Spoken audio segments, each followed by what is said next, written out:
D'abord parce que c'est une aventure personnelle. À l'âge de 20 ans, j'ai rencontré d'un côté la brocante, je me passionnais pour tout ce qui était antiquité et brocante, puis de l'autre côté un grand professeur qui était Bernard Quémada et qui dirigeait le Trésor de la langue française. Donc je me suis embarqué dans ses études et dans la brocante. Alors tous les dictionnaires qui sont là, c'est pas un héritage bourgeois, je n'avais strictement rien.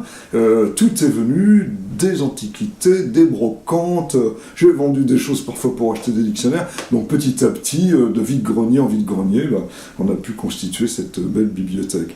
Alors, plein feu sur nos dictionnaires, oui, aussi, parce que j'ai glané au fur et à mesure donc de mes lectures, de romans, de la presse, du cinéma, des chansons, toutes sortes de phrases qui évoquaient le dictionnaire, parce que le dictionnaire, nous le partageons tous. Et par conséquent, il y a eu de très belles phrases que j'ai trouvées chez les uns et les autres, et donc au fur et à mesure, je les notais, je les ai glanées, donc c'est une vie entière, 20 ans, à récupérer ça et là des phrases fortes qui m'ont séduit, et d'où 2500 citations, d'où 700 auteurs, du Moyen-Âge au XXIe siècle, alors Moyen-Âge très peu, bien sûr, c'est plutôt du XVIe au XXIe siècle, et puis petit à petit, on a un index de mots qui se crée, et ça va du mot matraque, parce qu'on compare le dictionnaire à une matraque, à l'ordre alphabétique, en passant par l'académie, en passant par la chanson, et là, on a véritablement quelque chose de très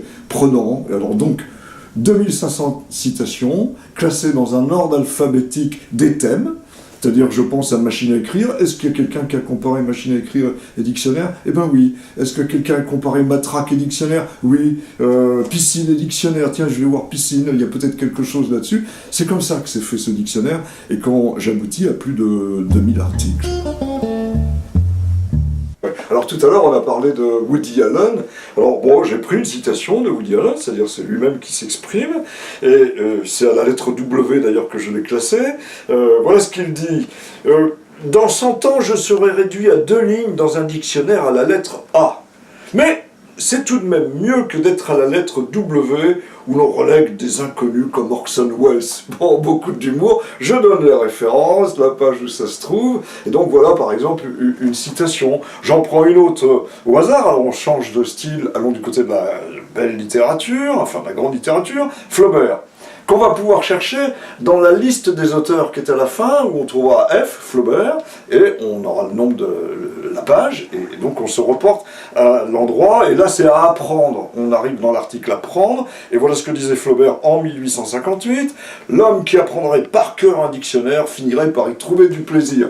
Je n'en suis pas sûr, mais enfin bon, c'est ce que Flaubert pensait. Il y a aussi des grands champions d'orthographe. Alors Bruno de Wael, par exemple, champion du monde d'orthographe, qui a aussi un grand ami, il a dit quelque part, et je le cite, et là je donne l'article du journal et la date, il dit « Je dors avec le dictionnaire, fidèle accompagnateur qui est à la fois la table et le procureur », dit-il avec humour, hein, puisqu'on le connaît pour son humour. Donc c'est un peu ça, chercher ce qu'on a dit sur les dictionnaires de manière parfois pertinente et parfois drôle. Alors, par exemple, et ça va de la littérature donc presque de la fin du Moyen-Âge à aujourd'hui, et par exemple dans le film La tête en friche avec Gérard Depardieu, voilà ce que dit Gérard Depardieu, donc je prends l'extrait du roman, c'est en 2008, je ne me voyais pas trop entrer pour l'apéro, un dictionnaire, un dico à la main, dans mon milieu c'est pas très bien vu les livres, un peu ça va, mais faut pas exagérer, et donc voilà, alors là par exemple, bon c'est pour le mot dico ou le mot exagéré, je ne sais plus où je l'ai installé,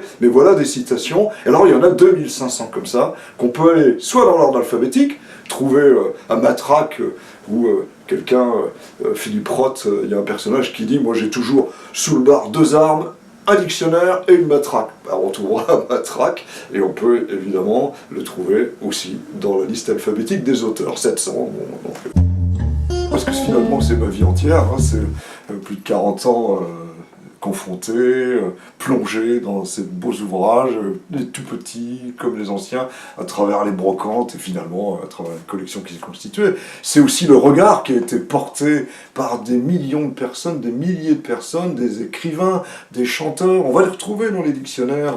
Je pense à Paul McCartney qui évoque son père qui était passionné par les mots, qui poussait toujours Paul McCartney à les consulter.